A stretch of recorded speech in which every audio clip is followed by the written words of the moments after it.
오늘은 특별히 이제 간증 있는 삶에 대해서 우리 함께 신앙 나누고자 합니다. 오늘 본문의 내용은 한마디로 이야기하면 베드로의 보고서입니다. 성령의 이끌림을 받고 하나님이 이방인에게 어떻게 구원을 베푸시는가를 경험한 그 내용을 그대로 베드로가 보고서 간증하는 내용이 오늘 본문 말씀이 되겠습니다. 여러분, 간증이 무엇입니까? 사전적으로 보면 이 간자는 범할 간자를 쓰고 있습니다. 그래서 간증은 사전적인 의미로 내가 범죄한 것을 바로 고백, 증언하는 내용이 되겠습니다. 이것을 신학적으로 이야기하면 하나님을 만나고 하나님 앞에서 나의 죄와 허물을 그대로 드러내놓고, 그리고 하나님 안에서 내가 어떻게 이 죄 문제를 해결하며 변화되었는가를 증언하는 것을 간증이라고 이야기를 합니다. 그러면 우리가 신앙생활을 하는데 신앙적인 입장에서 보면 간증은 나를 자랑하는 것이 아니라 내가 만난 하나님을 자랑하는 것이 간증이 되겠습니다. 그래서 우리는 간증을 많이 하는 게 좋습니다. 물론 자기 자랑을 절제해야 되겠죠. 그러나 간증을 하다 보면 하나님이 내게 하신 일들을 간증하다 보면 나만 신앙이 정리되는 것이 아니라 듣는 사람도 은혜 받게 되고, 또 동일한 상황 속에서 하나님이 이렇게 역사하시는구나, 하나님이 이렇게 도와주시는구나, 믿음을 확증할 수가 있고 동일한 경험을 많이 할 수가 있어요. 그래서 여러분들이 신앙생활 하시면서 여러분 많은 간증을 할 필요가 있습니다. 그러면 우리 예수 믿는 사람들은 보편적으로 어떠한 간증을 할까? 개인적으로 다 다른 것 같지만 몇 가지의 공통점이 있습니다. 저도 그렇고 여러분도 그렇고 우리가 공통적으로 평생 해야 될 간증이 있어요. 그게 무엇일까요? 첫째는요, 예수 만난 구원의 감격을 여러분 우리는 간증하며 살아가야 되는 것입니다. 태양빛 아래 있으면 모든 인생은 다 그림자가 있습니다. 하나님 앞에 서는 인생은 다 죄의 그림자가 있습니다. 그래서 성경은 모든 사람이 죄를 범하며 하나님의 영광에 이르지 못했다 그랬습니다. 그러니까 예수 믿는 게 뭐냐? 내가 죄인인 걸 발견하는 거예요. 하나님 만난 사람의 증거가 뭐냐? 회개하는 거예요. 그러니까 예수 믿는 게 딴 데 있지를 않아요. 나는 몰랐는데 내가 죄인 되었을 때에 하나님께서 나를 사랑하셔서 먼저 십자가에서 그의 아들을 보내시고 죽게 하셔서 나의 모든 죄를 다 담당하시고, 누구든지 믿는 자마다 회개하는 자마다 용서와 구원을 주시는 이 하나님의 사랑을 깨닫는 순간 우리는 그 은혜 앞에 붙들려 사는 겁니다. 그러니까 예수 믿는다는 것은 내가 죄인인 것을 안다는 거예요.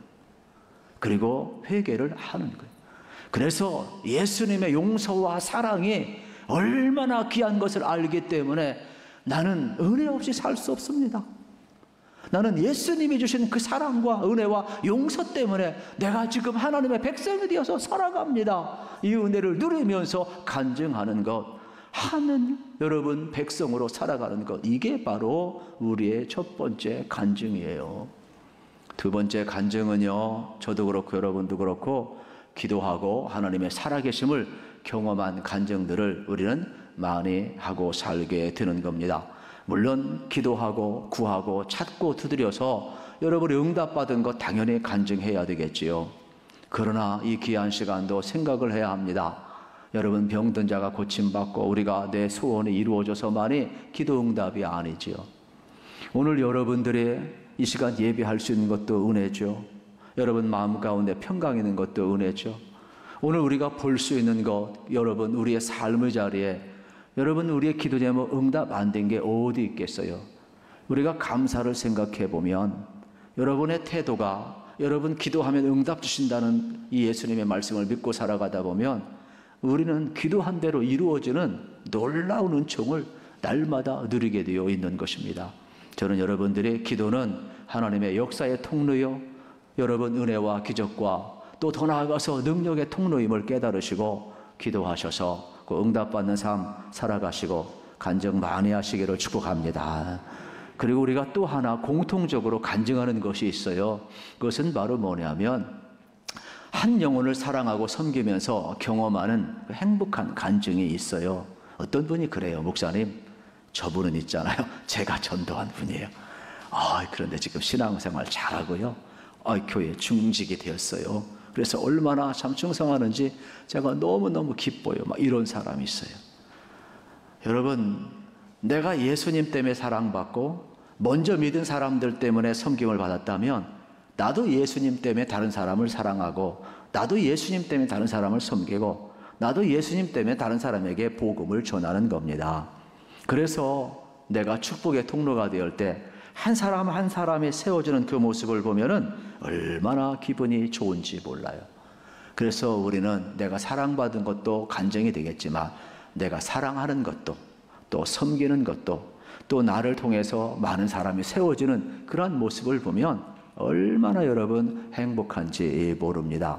그래서 우리의 삶의 자리에는 수많은 간증이 있지만은 여러분 하나님을 만난 이 삶이 여러분의 삶 속에 그대로 흘러가셔서 스토리가 되고 또 하나님의 놀라운 역사를 드러낸 일을 많이 하시면 참 좋겠어요. 오늘 본문이 그러한 내용이에요.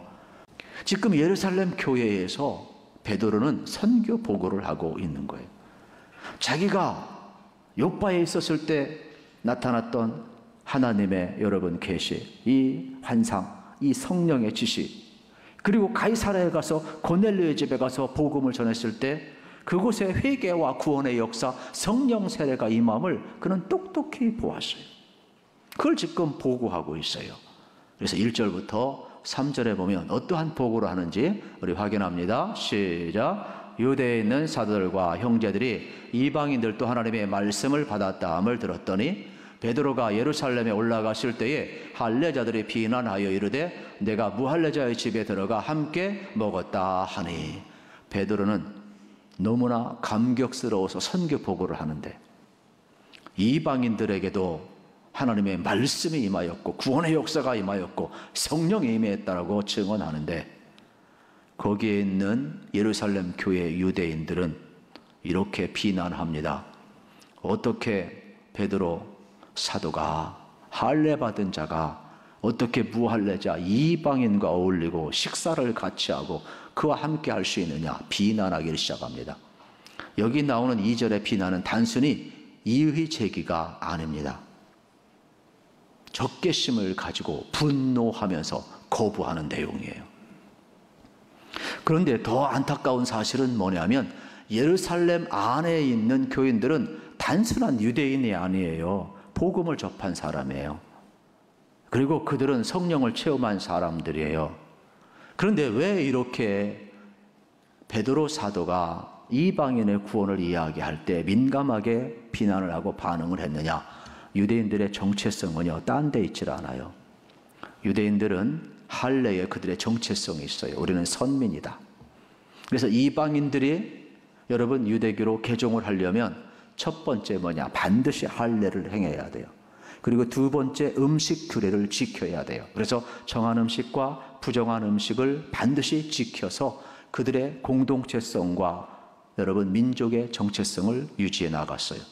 그리고 로마의 지배를 받고 있었기 때문에 그들은 할례를 통하여서 민족의 정체성을 회복하고 민족 독립의 운동을 그들은 그들의 어떻게 보면 공통 분모에서 찾아가고 있었어요.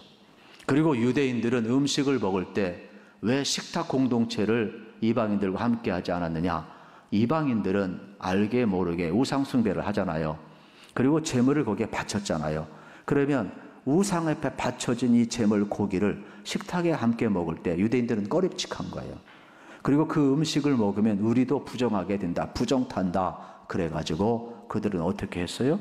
함께 먹질 않았어요. 그래서 부지 중에 우상 앞에 바쳐진 음식을 먹지 않기 위해서 자기들 나름대로 정결 예식을 정하고 지켰어요. 그런데 베드로 사도가 와서 고백하는 내용을 보면 가이사랴에 있는 고넬료 이방인 백부장의 집에 여러분 머물렀어요. 또 거기 여러 사람과 함께 식탁을 같이 했어요. 또 거기에서 또 복음을 전하였는데 이 설교할 때 여러분 성령 세례가 임하고 회개하고 예수를 주로 고백하는 역사가 나타났다는 거예요. 그러니 일단 본질은 고사하고 유대인들은 마음이 딱 닿는 거예요. 저거 율법 어긴 거 아니야? 저거 우리 관습 무시하는 것 아니야? 지금 예루살렘 공동체는 분명히 복음을 들은 공동체인데 아직도 그들의 뿌리와 영향력은 뭐예요? 전통이요, 관습이요.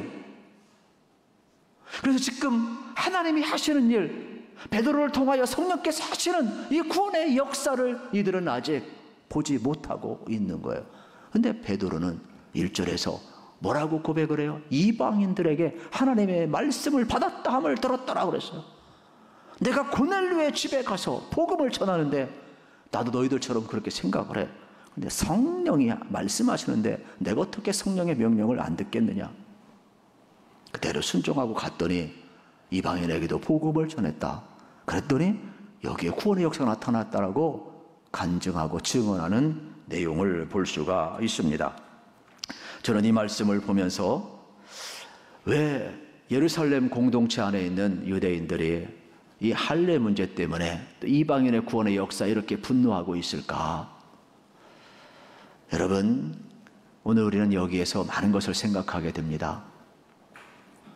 이들이 분노하는 것은 할례를 가장 중요하게 여기고 있기 때문이에요. 여러분, 우리가 무엇을 분노하느냐를 보면 그 사람의 정체성을 알 수가 있어요. 무엇을 좋아하는 것을 보면 그 사람의 가치관을 알 수가 있어요. 마땅히 지금 베드로는 구원을 기뻐하고 있어요. 그런데 예루살렘 공동체는 자기들의 구원은 기뻐하면서 이방인들의 구원은 기뻐하지 않아요. 자기들은 성령 체험, 성령 세례는 기뻐하면서 이방인들에게 임한 물세례와 성령 세례 기뻐하지 않고 있어요. 여러분, 이건 온전한 복음이 아니죠.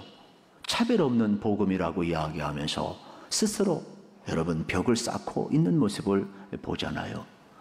여러분은 무엇에 분노하십니까? 여러분은 무엇을 좋아하십니까? 그것이 여러분 자신임을 기억을 할 수 있어야 되겠습니다.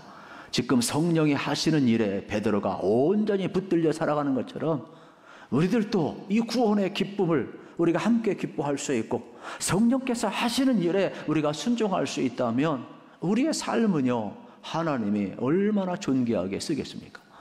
지금 똑같은 할례 받은 유대인인데 베드로는 쓰임을 받고 있지만 지금 예루살렘 공동체는 걸림돌이 되고 있다는 사실을 우리는 확인을 해야 합니다. 지금 예루살렘 공동체가 여러분 하나님의 영광에 초점을 맞추는 것이 아니라 자기들의 전통, 관습에 초점을 맞추는 거예요. 적어도 베드로 사도는 예수님의 수제자 아닙니까? 그러면 예루살렘 공동체가 예절이 있어야 될 것 아니겠어요? 그런데 복음보다도 성령의 역사보다도 자기들의 기득권이에요. 관습이에요. 전통이에요. 여러분, 우리가 신앙생활하면서 이게 무서운 겁니다. 결국 은혜를 기억해야 될 순간에, 함께 기뻐해야 될 순간에 오히려 마음을 닫고 베드로 질타하는 것은 베드로 질타로 끝나는 것이 아니라 잘못하면 예루살렘 공동체가 폐쇄 공동체로 전락할 수밖에 없어요. 열린 교회가 되어야 되는데 닫힌 교회가 되는 거예요. 교회는 구원의 방주요, 문을 열어야 하는데 우리만 이러한 위기에 지금 빠져 있다, 이러한 말씀이 되겠습니다. 그때 베드로가 담대하게 이야기를 합니다. 나도 그렇게 생각했다. 그러나 성령께서 내게 지시하시는데 내가 어떻게 순종하지 않을 수 있으며, 하나님이 하시는 이방인들에게도 하나님의 말씀이 지금 들려지고 있는데, 구원의 역사가 일어나고 있는데 내가 어떻게 이 일을 멈추리요? 나는 이 일의 증언자가 될 수밖에 없고 나의 간증은 멈출 수가 없다라고 지금 진행을 시키고 있는 거예요. 그러면서 베드로가 분노하는 이 청중을 향해서 얼마나 차분하게 말씀을 전하고 있는지 몰라요. 4절 말씀을 봅니다. 4절에 보면은 이렇게 나와 있죠. 베드로가 그들에게 이 일을 차례로 설명하여. 여러분, 옛날 베드로가 아닌 것 같아요. 옛날 베드로는 뭐 불같은 성격이죠. 대단했지 않습니까? 다른 사람 다 부인할지라도 나는 부인하지 않겠습니다. 심지어 예수님 잡으러 오는 여러분, 그 사람 어떻게 했어요? 세상의 종 말구에 귀까지 내리쳤던 사람 아니겠어요? 대단한 사람이에요. 그런데 지금은요, 전혀 달라요. 청중이 거부하는 이 순간에도 그는 자기를 찾아오시고 가이사 빌립보 지방에서 어떻게 보면은 여러분, 이 고넬료의 가정에서 구원의 역사에 이루셨던 이 현장을 그대로 차례대로 증언했어요. 이 차례대로 증언했다는 말은 모든 이야기를 다 했다는 말이 아니라 그 현장에서 있었던 중요한 줄기를 꼭꼭 짚어서 잘 설명했다, 이러한 내용이에요. 그러면서 오늘 10장에 있었던 사건, 여러분 가이사라에 있는 고넬료 집에 있던 사건을 지금 11장에서는 예루살렘 교회 안에서 그대로 간증하고 선교 보고를 하고 있는 거예요. 나도 환상 가운데 이 보자기 환상을 보면서 나 이 부정한 것을 안 먹는다고 이야기를 했는데 성령님께서 지시하셨다. 그러면서 자기가 벌어진 이 모든 일은 나의 사건이 아니라 성령의 사건임을, 하나님의 하신 일임을 드러내놓아요. 그래서 9절에서 보면 이렇게 이야기를 합니다. 하나님이 깨끗하게 하신 것을 내가 속되다고 하지 말라 하더라. 나는 부정하다고 이야기를 했다. 나는 율례, 전통, 관습을 따랐다. 그런데 하나님이 속되다고 하지 말고 거룩하다고 하는데 왜 내가 속되다 하느냐 하더라 그랬어요. 이게 뭐예요? 주어가 누구예요? 성령님이에요. 성령님이. 하나님이 속되다 하지 않고 거룩하다고 하는데 내가 왜 속되다고 하느냐 하더라. 성령이 주어예요. 12절도 마찬가지예요. 12절에 보면 성령이 내게 명하사 아무 의심하지 말고 함께 가라 하시매. 여러분, 주어가 뭐예요? 성령이에요. 그러니까 성령이 뭐라고요? 함께 가라 하시매. 성령이 지금 가라고 하셨다라는 거예요. 13절도 마찬가지. 천사가 내 집에 서서 말하되 베드로라 시몬을 청하라. 천사, 하나님의 사자가 명령해서 여러분 어떻게 했어요? 그들도 베드로를 청하라 그런 거예요. 또 마찬가지죠. 15절에 보아도 마찬가지예요. 내가 말을 시작할 때 성령이 그들에게 임하시기를. 여러분, 성령이 그들에게 임했다. 그러니까 지금 이 주체가 다 성령이에요. 베드로에게 임한 것도, 고넬료 가정에 임한 것도, 또 초대하는 것도, 또 가는 것도, 말씀을 전하는 것도 다 성령이 주어란 말이에요. 16절 너희는 성령으로 세례를 받으라 하신 것을 생각났노라. 여러분, 지금 성령께서 여러분 복음을 전할 때 세례 받는 자들에게 여러분 구원의 역사가 나타나는 것을 지금 생각나게 하시는 분도 누구예요? 성령님이에요. 17절도 마찬가지예요. 그런즉 하나님이 우리 주 예수 그리스도를 믿을 때 주신 것과 같은 선물을 그들에게도 주셨으니. 여러분, 지금 동일하게 고넬료의 가정에 마가다라 아빠가 처음 했던 성령의 역사가 고넬료 가정에 일어난다니까요. 그러니까 지금 베드로는 성령이 하신 일을 드러내놓고 있는 장면을 볼 수가 있는 것입니다. 그렇습니다. 베드로는 철저히 여러분 하나님의 하신 일을 지금 드러내놓고 있습니다. 그래서 그가 17절 끝부분에 보면은 이러한 내용이 나와 있어요. 여러분, 내가 누구에게 하나님을 능히 맡겠느냐 하더라. 17절 다 같이 읽읍시다. 그런즉 하나님이 우리가 주 예수 그리스도를 믿을 때에 주신 것과 같은 선물을 그들에게도 주셨으니 내가 누구에게 하나님을 능히 맡겠느냐 하더라. 여러분, 하나님이 하시라고 해서 나는 순종했을 뿐이고 지금 복음을 전하는데 성령이 임해서 지금 이방인들이 회개하고 있고 성령 세례 받고 있는데 지금 하나님이 이루시는 이 구원의 역사를 내가 어떻게 막겠느냐. 나도 순종하고 하나님이 하신 일을 목격했다. 그러므로 나는 그 일에 증인이 될 수밖에 없다라고 담대히 선포하고 있는 거예요. 오늘 우리는 어떻습니까? 여러분들, 우리 삶의 자리 속에 여러분 예수 그리스도의 복음이 다가오면 우리도 이렇게 하나님이 하신 일에 담대하게 바뀔 줄로 믿습니다. 예수 믿고 구원받은 사람이 예수님 닮아가는 것은 평생의 사건인 거예요. 그거를 우리는 여러분 성화라고 이야기를 하는 거예요. 그래서 오늘 은혜 받았다고 그래서 여러분 내일 오늘의 은혜로 살지 마시고 여러분 오늘은 오늘의 은혜가 필요하듯이 내일은 성령님을 모시고 살아야 돼요. 내일은 내일의 은혜가 필요해. 그래서 내 인생에 날마다 주님을 모시고 성령이 주도하는 삶, 성령이 주어가 되는 삶. 그래서 내 인생은 성령 앞에 굴복시킬 때 여러분의 삶은 어떻게 주님을 닮아가 어느 때까지요? 하나님 앞에 서는 그날까지. 그러니까 믿음은 여러분 하나님의 은혜를 기억하면서 날마다 성령님 모시고 새 마음 새 영으로 살아가시고 하나님의 은혜와 하나님의 능력이 여러분의 삶의 현장에 날마다 나타나기를 축복합니다. 이것을 가리켜서 베드로는 이야기를 하는 거. 이러한 일에 대해서 나는 하나님의 일을 막을 수 없었다. 예루살렘 공동체를 향해서도 마찬가지입니다. 우리 전통 중요하다. 관습 중요하다. 그러나 하나님의 일을 막겠느냐? 막으면 안 된다.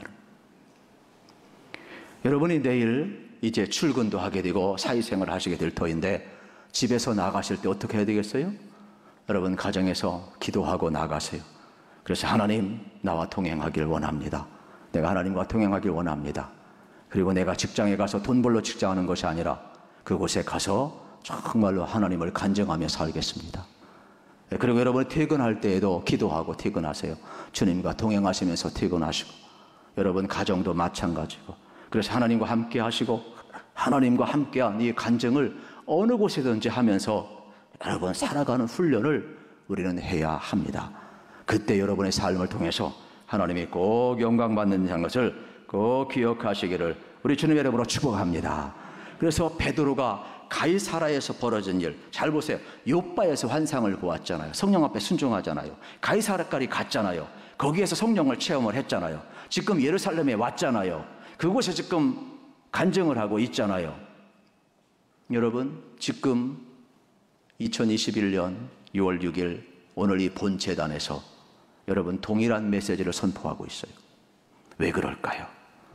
욥바에 임한 성령님이나 가이사라에 임한 성령님이나 여러분 예루살렘 교회에 임한 성령님이나 초대교회에 임한 성령님이나 지금 성령의 역사는 동일하기 때문에 설교하는 거예요. 우리가 이 말씀을 그대로 그래서 읽고 선포하고 있는 거예요. 우리는 성령의 역사를 오늘도 믿어야 됩니다. 그래서 성령이 여러분에게 임할 때 여러분 성령님 앞에 순종하시기를 축복합니다.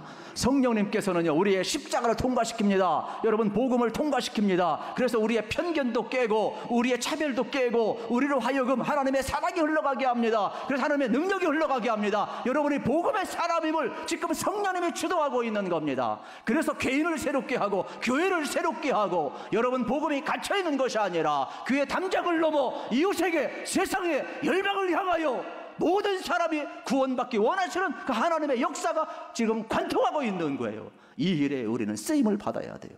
어느 때요? 성령 앞에 나를 내어놓을 때. 그래서 우리는 예수를 아는 것이 유대인들처럼 하나님의 역사를 막는 자가 되어서는 안 돼요. 교회를 허무는 자들은 예수를 모르는 자들이 아니에요. 알량한 지식 조금 안다고 그걸 가지고 하나님의 역사를 방해해서는 안 되는 거예요.